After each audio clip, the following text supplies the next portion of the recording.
Archetypes are not characters you choose, personalities you adopt, or labels meant to describe who you are. They are energetic patterns that move through consciousness itself. Long before you developed preferences, habits, beliefs, or even language, archetypal forces were already shaping the way human experience organizes itself. They are the architecture beneath identity, not the costume worn on top of it. Every culture, civilization, and spiritual system has described these same patterns using different symbols. The hero, the healer, the seeker, the ruler, the mystic, the rebel, the victim, the warrior, these are not inventions of storytelling. Stories arise because these patterns already exist within the human psyche and the collective field. Myth is memory. Narrative is recognition. We tell these stories because something in us knows them before we ever hear them. An archetype is best understood as a universal blueprint for experience. It is a living pattern that carries a specific energetic signature, emotional tone, and behavioral trajectory. When an archetype activates within a person, it does not merely influence thoughts, it shapes perception, decision-making, relationships, and even the kinds of challenges that appear repeatedly in life. This is why people often feel as if they are stuck in a pattern, attracting the same dynamics over and over again despite conscious effort to change.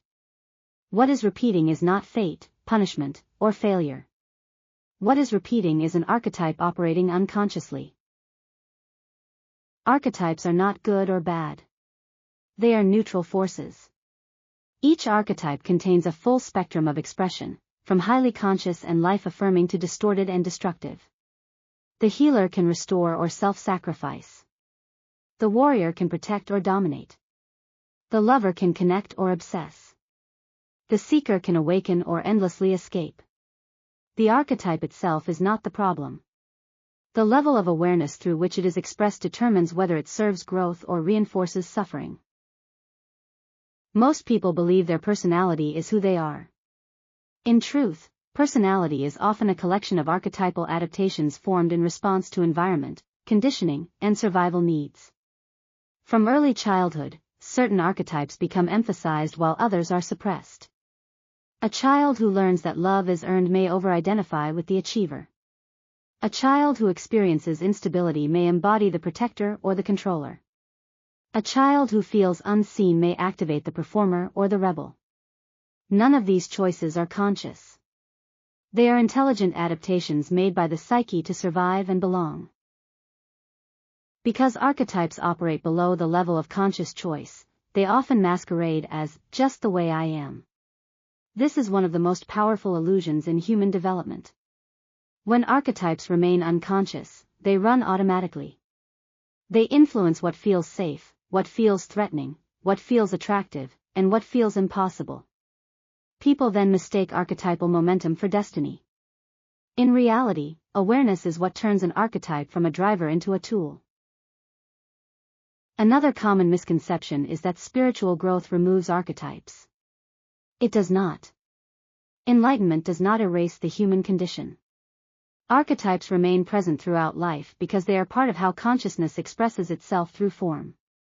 What changes is not their existence, but the relationship one has with them. As awareness increases, archetypes become collaborators rather than compulsions. Instead of being possessed by a role, a person learns to inhabit it consciously, or step out of it when it no longer serves. Archetypes also do not operate in isolation. Every individual carries multiple archetypes simultaneously, forming a dynamic internal ecosystem. Some archetypes dominate during certain life phases, then recede as others emerge. A person may live many years driven by the achiever, only to find the seeker awakening later in life. Another may begin as the caretaker and eventually need to integrate the sovereign or the boundary setter. Growth is not about replacing one archetype with another, but about integration, balance, and maturity. It is important to understand that archetypes are not roles assigned by society alone. While culture influences which archetypes are rewarded or discouraged, archetypes arise from deeper strata of the psyche and collective consciousness. This is why similar patterns appear across vastly different cultures and time periods. The human nervous system, emotional body, and consciousness interface with these patterns in remarkably consistent ways. When archetypal awareness is absent, people often oscillate between overidentification and suppression. They either become consumed by an archetype, defining themselves entirely by it, or reject it completely, pushing it into the shadow where it acts out indirectly. Both extremes create imbalance. Integration occurs when a person can recognize an archetype operating within them without becoming it. This course is not about choosing the best archetypes or eliminating the uncomfortable ones. It is about developing the capacity to see clearly. Awareness interrupts compulsion.